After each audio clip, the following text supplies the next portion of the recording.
Hello, everyone, and thanks for checking out the PCS Connection Podcast this week. We have a big birthday to celebrate. Yes, the Putnam County Education Partnership Foundation has been around for 21 years. PEP was founded by a class of Leadership Putnam through the Cookeville Putnam County Chamber of Commerce. The organization was originally started to support innovation in the classroom by providing classroom mini grants. PEP has evolved to serve students and teachers by removing barriers to achievement. At its core, the central mission is still to bring community support to our public school system. And joining us now is PEP Executive Director Katelyn Steakley. And Katelyn, first of all, congratulations, 21 years of the PEP Foundation. Now, how long have you been involved in PEP? I started in 2021, so right around 4 years ago, and it's been a wild ride. It's been fun. It's my favorite job I've ever had. I can say that wholeheartedly, and I'm excited for what's to come. Man, you have done so many great things, and just in the few years that I've been involved with it, I've just seen it evolve. We started doing the PEP rally, and now you've got a cookbook, and there's some other things down the line that's going to be coming out that we won't talk about today. But, we will talk teaser. About Make sure you tune in next episode for some really exciting news. I know. It's just there's always something happening. It's fun. But when you look back, and let's talk about this past year and kind of what's going on right now. Man, it's just you continue to help the students in Putnam County, and that's what it's all about. That is what it's all about. And it's not me, it's our partners and the people that we partner with, and our churches and our businesses and all of the organizations that support us, and our donors, of course, make it possible. I mean, we have been able to provide, just this year, we were able to give $20,000 to instrument repair across the school system, and that's for our performing arts friends. And that's on top of the money that you gave last year, so that there could be middle school bands and there could be kids to be able to play instruments in the middle school, so that when they get to the high school level, they're ready to go and they can play and do these things. Correct, and that first investment in the middle school helped retain students who might not otherwise have committed to band, because instruments are expensive. And so when your instruments aren't working properly and they're not repaired, and families sometimes need some extra support to be able to do that, it's really important that those barriers are broken down, because they're happening while we're in school, and it's just incredibly impactful to be able to be a part of that. Yeah, and we see the seeds that have been producing from that, because you see the first marching band at Monterey High School, in 30-something years, and you just continue to see more students be able to play these instruments, be able to participate in band, and just see how that just helps provide the arts culture in Putnam County. It does, and that's what we're really excited about. One of the biggest pieces to school success is school belonging and school connectedness. And performing arts is one of those unique opportunities that happens when kids are in school, like I said, during the school day, that provides that opportunity for them.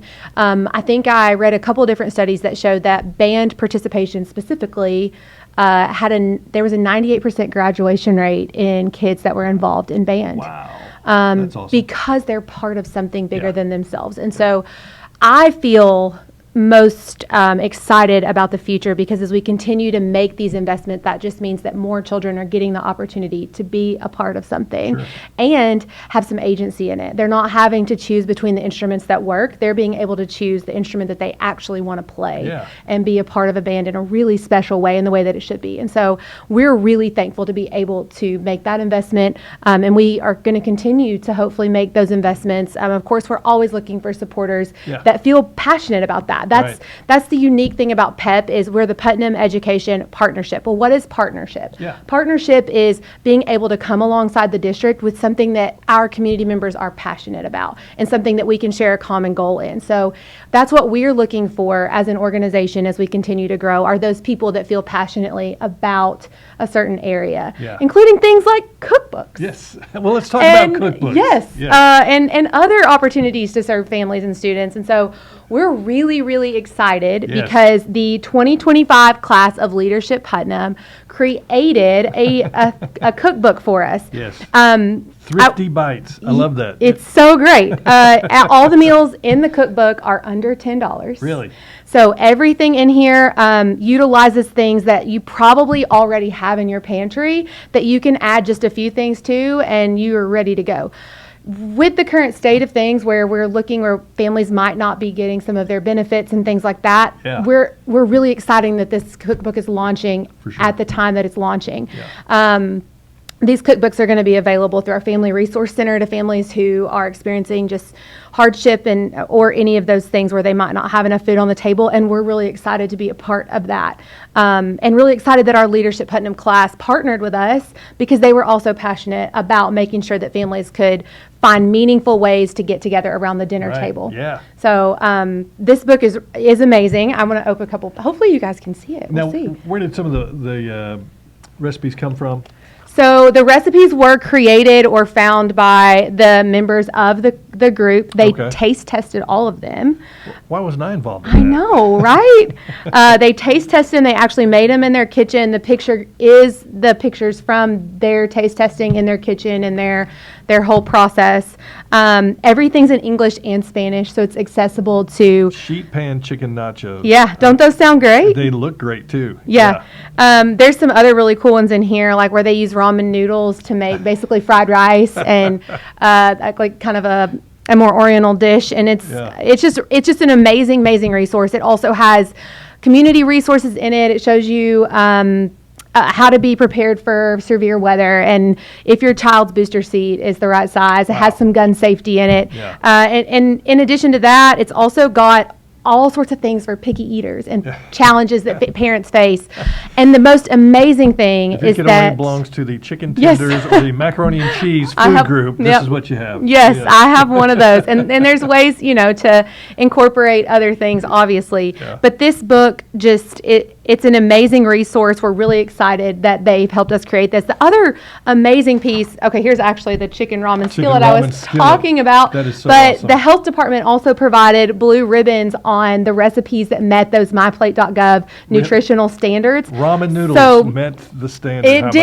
It did. And it's accessible for everyone. So that's the goal of the book, is that whether you got these items from a food pantry or a food box, or you have them in your pantry and you're able to afford them, there's something here for everyone. And there's ways to meaningfully connect. We're also going to be able to partner and pair this with some of those conversation topic cards from Power of Putnam, which is another great partner for the school system. And, even if we bring up Anxious Generation and Restoring Childhood Initiative, a lot of that has to do with conversations, and there's a lot of things that talk about conversations around the dinner table. Absolutely. So just another key piece of being present with your kids during mealtime, regardless of what your circumstances are. Now, when are the cookbooks going to be available? So the cookbooks are already being handed out through the Family Resource Center right now. Now, is that where you're at over at Avery Trace, or where's the Family Resource Center is? So currently they're in and out of Avery Trace, but they are the ones that help deliver stuff to the homes, Christy and Alyssa.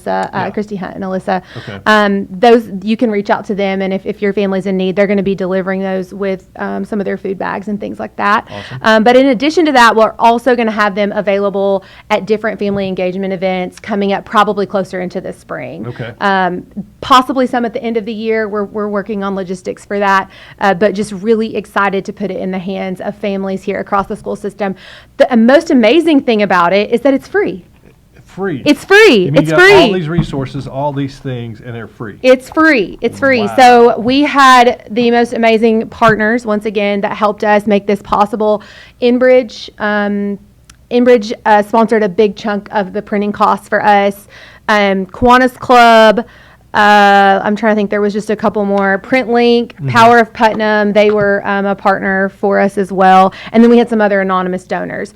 And then, of course, the group that worked on it with the Chamber and Leadership Putnam. And so we're just incredibly excited about it. That is awesome. It really is. So tell us about some other things that's going on with PEP, celebrating their 21st birthday. Yes. The backpack program, that is always huge. Yes. So backpack program has 827 students who are enrolled in backpack. That's awesome. This school year. The need, that's pretty much the same as last year, so we haven't seen a significant uptick in the need there. We also have our Student Needs Fund, which helps provide assistance for temporary hardships. We have seen an increase in that funding this year, and we anticipate that to possibly continue to rise into the holiday season. And as some of those federal assistance programs are not available like they typically are, we're kind of on pins and needles seeing how that will all play out. So if you are passionate about supporting families through hard times, we will more than gladly be able to put you in touch with just ways to assist us and ways to help us support those families. Yeah, and now it's going to be getting colder too, so that means coats and some of those things. I mean, there's all kinds of stuff. You did have a couple of Stuff the Bus events right before school started. I know that was a great success. It was. We as a community, collected over 5,400 items. Wow. We had a really exciting day. You were able to come by and see us.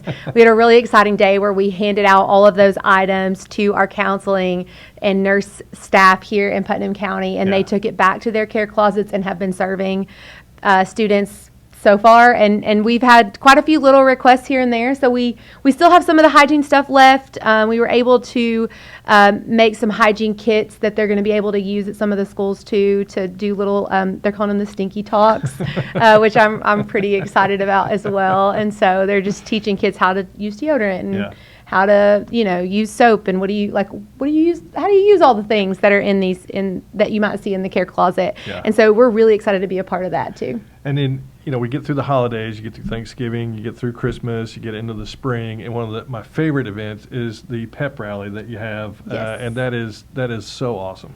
We love the pep rally. It's so fun. It is so fun. And it's all about bringing people together around our mission and what we're working on. The goal is to sell out this year, so I don't see that being a problem. No, we were pretty much sold out last year, so I don't think that's going to be a problem. We're going to continue to look over the next year or two. We're going to start looking for more smaller events and things that we're going to be able to do to raise money for those specific funds. But it is our big annual fundraiser, and so I would encourage anybody that's listening that maybe has an organization that would like to sponsor or be a part of that process, reach out to us early. We're always looking for those people that will help us make that event possible and raise money for our program. You have the mascots, you have marching. It's a true pep rally. You have like the classical band that's in there playing. It is. You have the people serving. And it's students. It's students. That's what I'm saying. Everything is students. Yes, that's what's so awesome. Yeah, it's great because it's an amazing opportunity to kind of showcase the talent and the things that we're investing in, especially with those band programs, and just get people excited about it. I think when you can see the results of what you're investing in, it just is that much more impactful. It is. So, it really is. Yeah, we're really excited for that again this spring. So you got a lot going on. We do. And you do have your new digs at A Retrace. I'm going to say we do. You've got your space. We do. We have an office. It's a little bare bones right now. Well, we're working on sprucing it up a bit. Yeah. But we're located kind of I would say adjacent to the YMCA over on that Raider Drive side in the back Encore building. We have signage. We love visitors, but just please email us before you come by or call us. We would love to showcase our space to our community. So and bring people around whatever we have going on. So if you have something you're passionate about, we would love for you to reach out. We also brought on a new staff member, Grace Johnson, who is helping us coordinate all things community and the backpack program. We're really excited to have her, and she's going to do a fantastic job. Yes, it's great. So is there any particular need that you have right now that you really need people to just come and help Pep with? So we're just going to be supporting the Family Resource Center as they do a food drive into the winter months here. So we're going to encourage families to be a part of that, and we'll work together to promote that. We also still have kids that need to be sponsored in our backpack program. Those sponsorships are $150 for the year. That's how much it costs to serve a student for a year, and with 800 students, that's a lot of money. That's a lot of money. And so anytime we can have partners come on and step alongside us to be able to serve those students, that is so impactful. But for us, funding's always the best. And then if you can't participate that way, we would love to have your support through when we do collection drives or just sharing our posts on Facebook. If you can't do anything, please share our content. Please tell others about us and join our email list, because that's where you'll learn everything that we have going on and maybe even learn other ways that you can be involved. So awesome. Katelyn Steakley, the Executive Director with PEP Foundation, always busy, always with lots of good stuff. got to get the cookbook. You do have to get the cookbook. Thrifty Bites. It's awesome. Yes. All right. Thanks for being with us. Thanks, buddy. I appreciate it. And it's time now for our student spotlight. And this week, Madden Gladding sits down with Cookeville High's Sophia Warren. Sophie's been selected to represent Tennessee as one of this year's Tennessee Virtual Enterprise Ambassadors. She was selected on her leadership skills, high recommendations, and interview. She is a member of the CHS Virtual Enterprise team.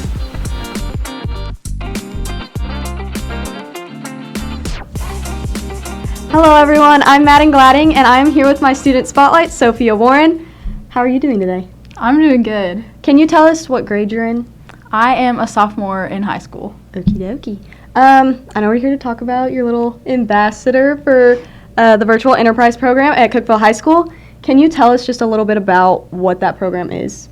So Virtual Enterprise is like a business simulation type of thing where in the class the students get to be the quote-unquote employees and the teacher serves as our facilitator, and we branch off into departments and we get to run a business and compete, and it's just like a way to learn business skills that it would be like in the real world. Okay, so how did you get involved with this program?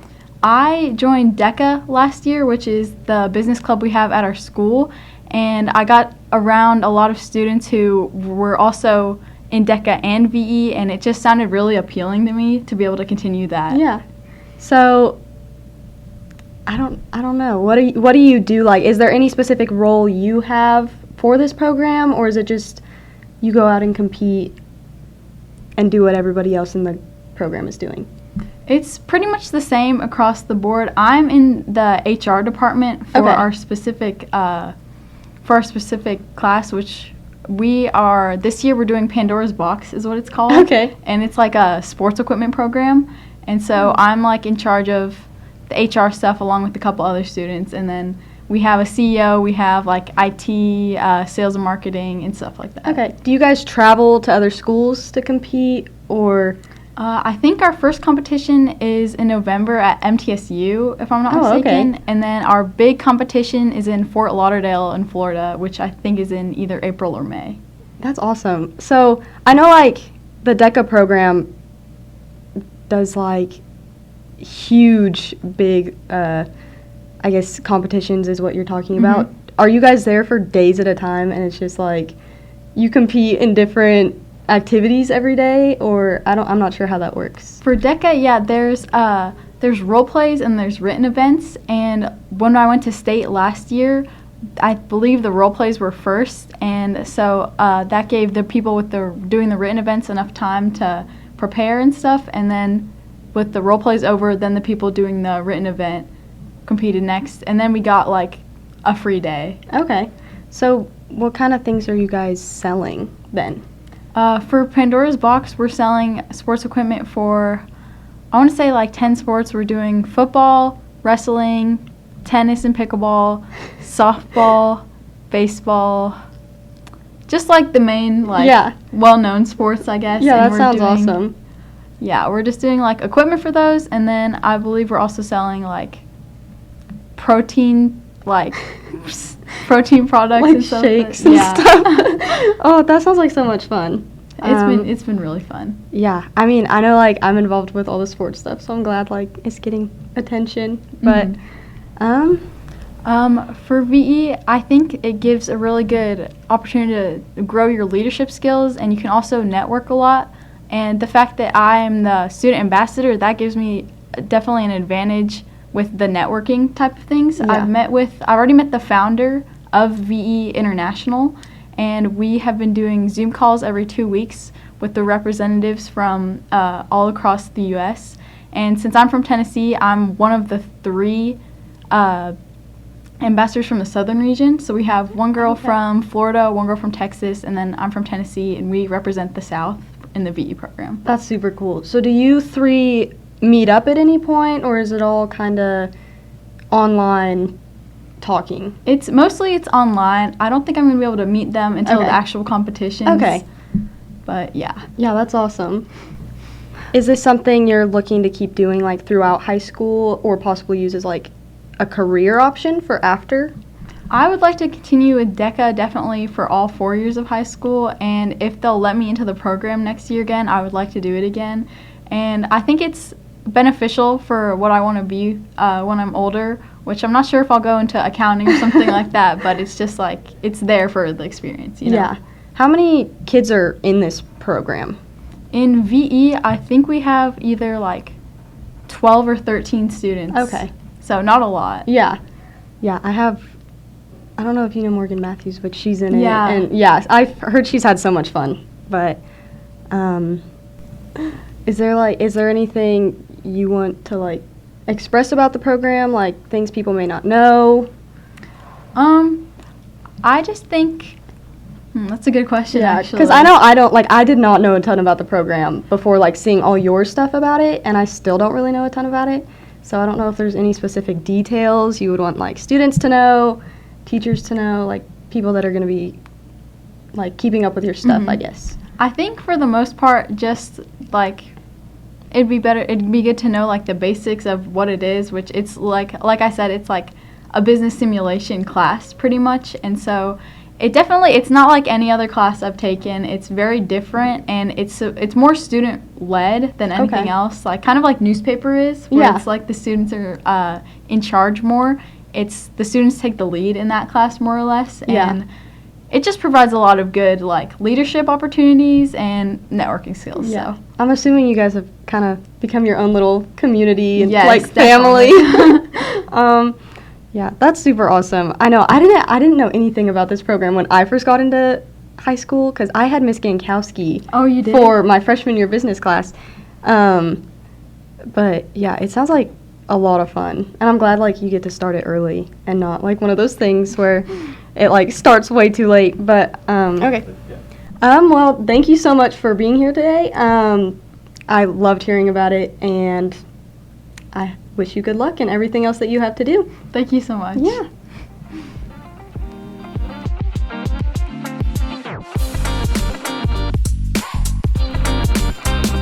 Thank you, Madden and Sophie. It's time now for our supervisor check-in, and with us is Dr. Chris Bubba Winningham, who is the 5 through 12 instructional supervisor. And Bubba, thanks for being with us. So what is going on in the 5 through 12 instructional area right now? Here it is. We just finished up the first 9 weeks. Yeah. We're getting into the second 9 weeks, about to get into the holidays. But what's happening in your world? So it's flying by, so it feels like we just started, but we're already in the second 9 weeks. Usually at the end of the 9 weeks, kind of a culminating task for us is a benchmark. We give those 3 times a year through in all subjects. It differs in the elementary school, in the middle school, and the high school, but the 4 main one are ELA, math, science, and social studies. And again, that may differ on the grade level. So, but that's kind of our, just to check in to see where we're at the 9 weeks, and we spend the time over fall break. We get that data back.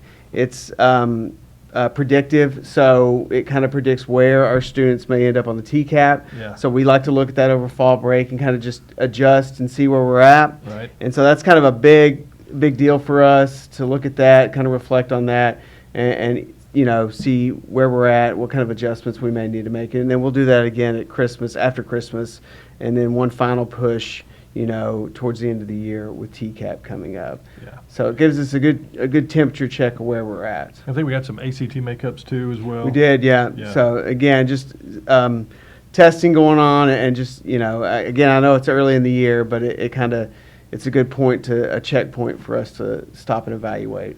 Yeah, at this point of the year, what are you really looking for as far as when you get some of those results back and you're kind of evaluating these things? What are you really looking for? What is it that kind of stands out? Just kind of based on standards, where they're at and how they're mastering those standards so far. We have the entire year to go through a list of standards. And so, at this point in the year, it's good to look specifically on what subject, look at where they're at, and then how they've mastered those standards so far. Math, we're up to a certain point in standards, so all those standards on the benchmark might be tested, so it's a good temperature check with math. ELA is a little different. They integrate all their standards, so some may not be tested yet. Or we've not gone over those yet, but they may be tested. So that's okay, Yeah. and you know we'll know we'll eventually get to those. Yeah. So those are some of the things we look at. We always like to look at our scope and sequence to see where we're at as far as adjustment. I know, you know, sometimes things happen throughout the year where days are taken, and so we kind of like to look at that and see where we're at. Right. Now, I know you created a couple of videos that we're going to show here in just a minute. Tell us a little bit about those. So those are just for parents to understand that when we do give these benchmarks, we have student reports that are specific to each student, individualized. And so we want those parents to know kind of how to read those reports and understand those reports, what we're sending home. So it just goes over kind of what their achievement level would be right now, and you know, some standards that are covered and how they performed on those standards. And again, just for them too, it's to know a temperature check at this point in the year. Yeah. This is where we're at. This is what we're seeing. And so it just gives them another piece of information they can share with their student, or their student can share with them, and just know kind of where they're at. We don't, you know, we've talked about before, it was no fun to work so hard throughout the year and then get to the end of the year at TCAP and then just hope and pray that, all right, we hope they do well. Yeah. So we've tried to embed some things where we know we have checkpoints throughout the year to say, okay, we can say we're, you know, this is where we're at. Yeah. And it just gives us a better idea. Yeah. And we're going to show those here at the end of the show, but they're also available on our YouTube channel. Yes. So you can go to our YouTube channel Yeah. and check those out too. All right. Business is out of the way. I know you took the family to Disney World for fall break. Yeah. What a great dad. You're just an awesome dad. Yeah. It's fun. I really do enjoy it. It's What was your favorite ride? What did you like the best? Guardians of the Galaxy is always a good ride. We rode that last time we went. This was the first time we got to ride Tron. Oh, nice. And that was awesome. Yeah. So, but if I had to pick one, it would probably be Guardians of the Galaxy at Epcot. So, but it's always a fun trip. So I can't wait to go back. Now, for you personally, holidays are coming up. Are you a Thanksgiving guy or a Christmas guy? I'm a Christmas guy. Yeah. Through and through. Yeah. And I think if I were to enjoy turkey and all this, I don't like any of that. So, Right. but I like the time at home and the family, you Sure. know, and it gets us ready for Christmas. It's Yeah. like the primer that gets us ready for Christmas.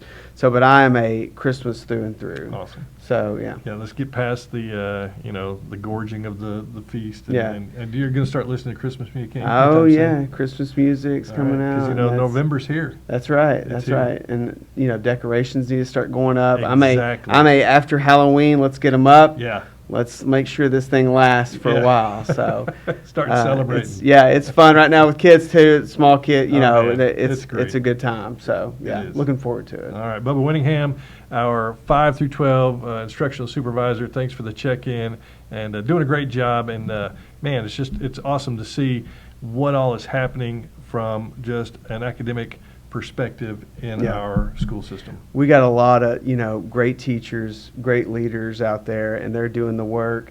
And it is it's amazing to see. And really, that's what my own kids are benefiting. Kids throughout this county, our community's benefiting. So it's amazing to be a part of. Yeah. Well, we appreciate you being with us. That's going to wrap up the PCSS Connection for this week. Man, we hope you have a great week. God bless, and check out these videos that Bubba was talking about.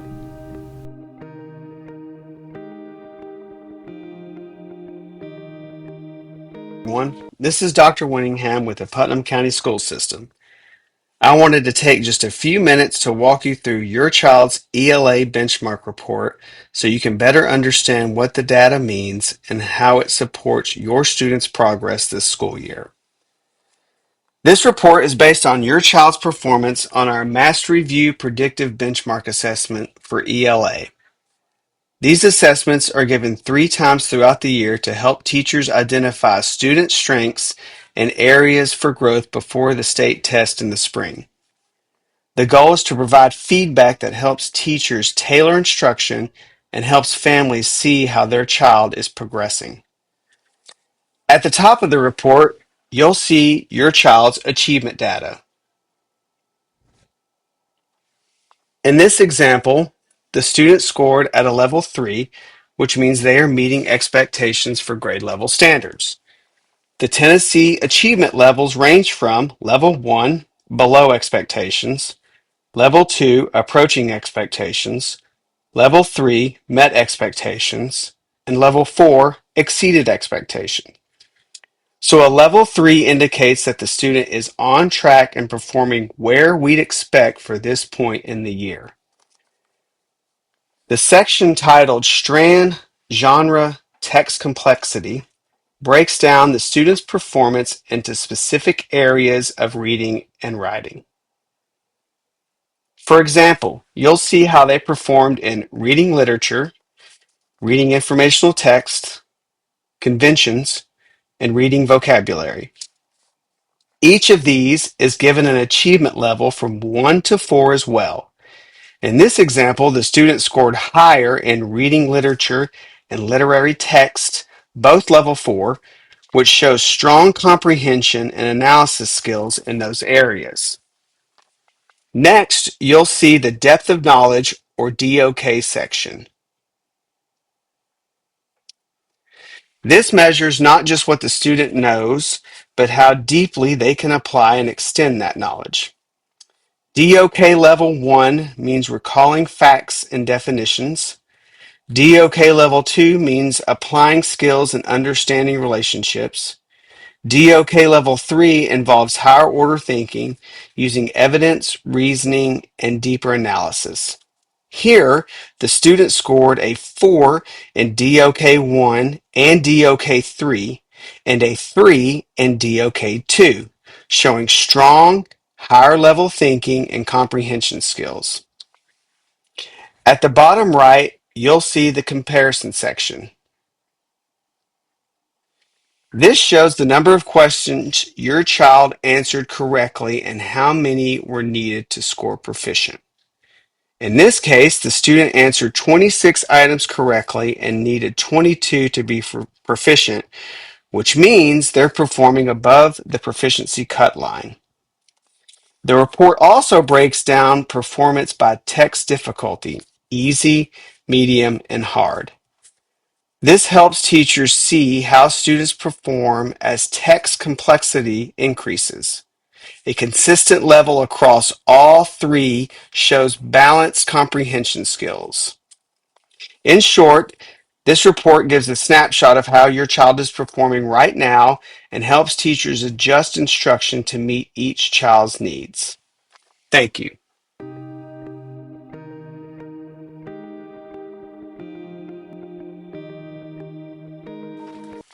Hello everyone, this is Dr. Winningham with the Putnam County School System.